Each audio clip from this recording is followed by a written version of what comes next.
Okay, this is a confidential field report. Subject, the security status of site PSGNU. All information you're about to hear is taken directly from the source documents provided by the Prosegarm Foundation. Right, Agent's Log. I'm on site now and I'm commencing my formal inspection. The objective today is pretty straightforward, a full assessment of site PSG Nuke. My job is to verify its structural soundness and, most importantly, the integrity of its current containment protocols. First things first, before I do the physical inspection, protocol says I have to review the site's history. I mean, to really understand what this place is now, you have to know what it was. And let me tell you, reviewing the timeline, this place has a seriously turbulent past. It started out its life as a nuclear facility, codenamed DE_Nuke.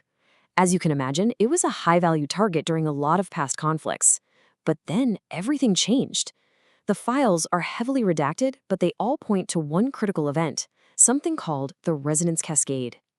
In the aftermath, the Foundation moved in. And the weirdest part? They found the entire facility was miraculously intact. So we repurposed it. Now it's a secure facility for containing anomalies.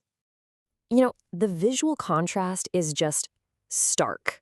On one hand, you see its origin as the sprawling industrial combat zone, and on the other, you see what it is now, a controlled Foundation containment center. It's like turning a battlefield into a laboratory. All right, that's enough history. I'm proceeding with the physical inspection now, starting with a sweep of the external perimeter. Okay, photographic attachment A. The scale of this place is just immense. Those cooling towers, they just dominate the skyline. They're a constant reminder of its nuclear past. And the whole thing is set against this remote mountainous region. Provides a nice natural layer of isolation. Attachment B. You can still see traces of the site's more anarchic history. There's unauthorized graffiti on several of the exterior walls. It suggests some historical perimeter vulnerabilities, or maybe even more recent, unlogged incursions. It's a detail that definitely warrants a closer look. And then you see attachment C, which is a really clear contrast. The Foundation's identity is stamped everywhere. You see these big red logistics containers, our name plastered all over them. It establishes unambiguous operational control. It's a very visual representation of the new order being imposed on the old chaos. Okay, I'm heading inside the main structures now, moving the inspection from the perimeter to the internal facilities. Attachment D for the log. This is one of the primary logistics and processing warehouses. The space is vast, all lit by these cold industrial fluorescent lights. The infrastructure looks fully functional. You've got wooden crates, transport turnstiles. They're clearly still running active materials handling operations in here. And here's attachment E. Just like the exterior, our institutional branding is pervasive inside. The name Prosegarm Foundation is stenciled in these huge red letters right on the concrete walls. There's absolutely no ambiguity about who's in charge of this space now.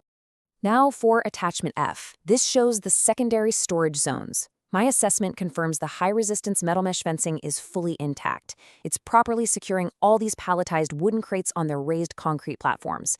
From a physical standpoint, these containment cages look solid, secure. All right, I'm now descending into the sublevels. Time to assess the maximum containment areas. These are the most sensitive sections of the entire facility. So, photographic attachment G. The atmosphere down here is different. The sub-level corridors show some serious wear and tear, but the security protocols are severe. You've got these big, roll-up metal doors. They're rusted, but they are physically sealed with heavy chains and industrial-grade padlocks. This is a very deliberate, brute force way to make sure these high-risk repositories stay closed, no matter what. And then I saw it, an official warning posted on the wall of a deeper corridor. I'm reading it to you verbatim. Warning, the doors below contain anomalies, which must always be kept closed. Well, that pretty much erases any doubt about what's really being stored down in the lowest levels here. That concludes the physical walkthrough. I'm now compiling my final assessment and conclusions based on all the evidence I've gathered. So, to summarize, the structural integrity of the facility is sound. The Foundation's logistical and containment protocols are all visibly operational, and those physical seals, both the metal fencing and the heavy chains on the sub-level doors, they are secure. However, those remnants of pre-Foundation activity, the graffiti, They serve as a potent reminder of historical vulnerabilities, something we just can't afford to overlook. And this brings me to my final, and I think most critical question from this inspection.